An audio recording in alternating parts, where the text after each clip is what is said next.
Okay, let's continue. So, number 2, case 2. So, AO to the M over A to the N if this time your M is less than N. Meaning, your N here is greater than your M in the numerator. So, all you have to do is, your answer is 1 over A to the N minus M. Because your N here is the one that's bigger than the M. Okay? So for example, so x to the 4th over x to the 7th. Okay, so if you notice, you have the same basis, of course. So your 4 here is less than the 7 here. So, because there's nothing else there anymore except for x to the 4th, and there's 1 here, so there's 1 here. So what's left is the 1, the numerical coefficient of x, which is 1. And you bring it down. So x to the 7, copy, minus, okay, your 4.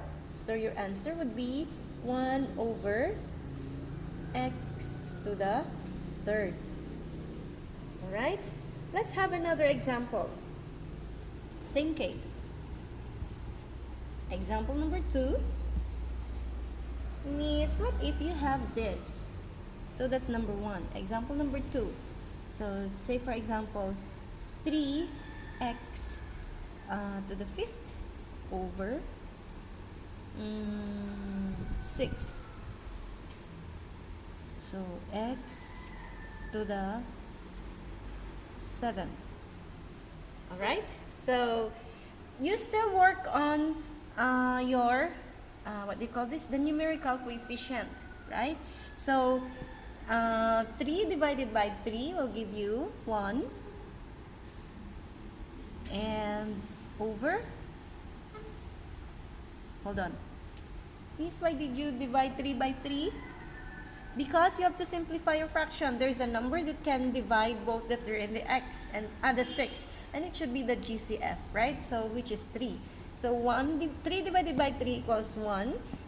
So I will crush it out. It will be 1.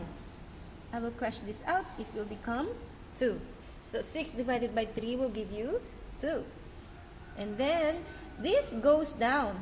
So, or just copy the x, which is your base, right? The same base, so just copy your base and subtract the 7 by 5, which will give you 2. Correct? There you go.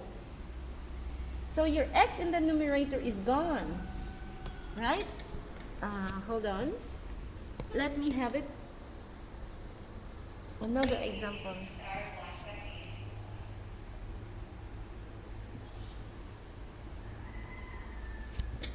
This time, I will have 10 x squared y cubed over 5 x to the 4th y to the 4th. Alright? So work on with your, or divide your numerical coefficients. So your constant term here, so not constant term, your numerical coefficient. So 10 divided by 5 will give you 2. 5 divided by 5 will give you 1, or simply reduce your fraction. Right? Now, this is my technique. So that, because this is smaller than this, right? I'll crush it out. And this one, I will not crush out the x. I will crush out the 4. So 4 minus 2 here will give you 2.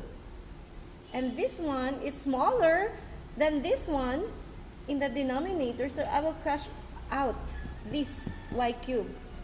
Okay?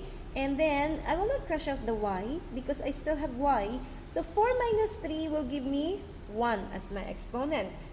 So that when I answer, I'll just copy whatever is left. So I still have here, right? I have the 2. So, and I don't have the x and the y anymore. So, over 5 is gone, which is, what is left is 1. But I don't have to write 1 because there's still x and y. So, x, and then copy the exponent, the remaining exponent, and y, which has the exponent 1. Do I have to write 1? No need. And box your final answer. Okay? Is that clear? Just repeat this video again and pause, repeat, pause, and do it yourself.